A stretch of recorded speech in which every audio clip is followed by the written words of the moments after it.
और परमात्मा के दरबार में दास खड़ा होके पूरी आरती करता है। अगर किसी को दिक्कत हो, प्रॉब्लम हो, कोई बीमार है, वो बैठ के कर लो चाहे लेट के कर लो, उन परिस्थितियों में कोई दोष नहीं होता भगत को। कोई माता बहनें हैं, प्रेग्नेंट हैं, गर्भ अवस्था में है, वो दंडवत नहीं कर पाती हैं, तो परमात्मा ने बताया कि उनको जबरदस्ती उनको दंडवत नहीं करना है। वो अपने मन में भाव ले आवे परमात्मा को दंडवत करने वाले, तो परमात्मा उनके भाव को स्वीकार कर देता है। साधु भूखा भाव का, धन का भूखा नाई। और जब सामान्य स्थिति में आ जाए तो परमात्मा को उसी हिसाब से अपना दंडवत करना शुरू कर दे।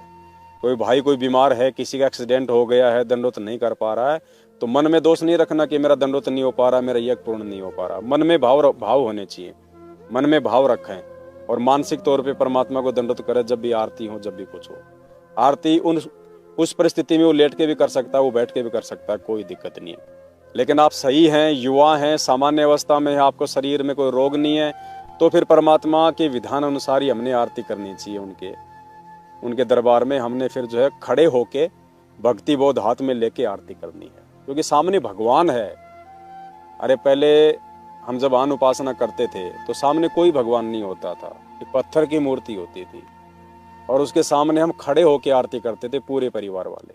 आज भी आप देख रहे हो जितने भी मंदिर वगैरह सब के अंदर खड़े होके आरती होती है, क्योंकि सामने अगर भगवान है, आपने अगर मान लिया तो भगवान के आगे फिर बैठ के आरती नहीं होती है।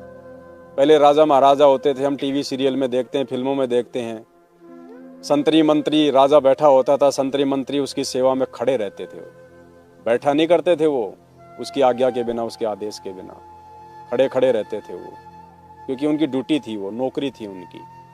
तो आज धरती पे पूर्ण परमात्मा सतगुरु रामपाल जी भगवान के रूप में प्रकट हैं। चंद पुण्य आत्मा उनको जानती हैं, उनको पहचानती हैं। तो जो जान गए, जो पहचान गए, उन्होंने तो भगवान प्रसन्न करना है। आधा घंटे में, 1 घंटे में खड़ा होने में कुछ नहीं जाता। कई लोग अपने काम के सिलसिले में जाते हैं, उनको बस में उनको सीट नहीं मिलती बैठने को, 2 घंटे ऊपर हाथ करके डंडा पकड़ के भी जाते हैं। नहीं जाते क्या? कल को जानवर बन जाएंगे, पशु बन जाएंगे, घोड़े बनेंगे, गधे बनेंगे, हमें कौन बैठने देगा? बैठने का आराम ही नहीं मिलेगा हमारे को। बोरे पे बोरे लादे जाएंगे, गाड़ियां लादे जाएंगे, बुग्गी लागे जाएंगे, सामान इधर से उधर दौड़ते रहेंगे, बैठने का सौभाग्य नहीं मिलेगा फिर। तो जो भी कष्ट उठाना है आज ही उठा लो, इस मानव शरीर में उठा लो। और ये तो कोई कष्ट भी नहीं है, परमात्मा ने बताया इससे भी हमारा तप बनता है। भक्ति में तप भी होता है, इस भक्ति में भी है तप। यथार्थ भक्ति बोध के सरलार्थ को जब आप पढ़ोगे, सबसे पहले परमात्मा ने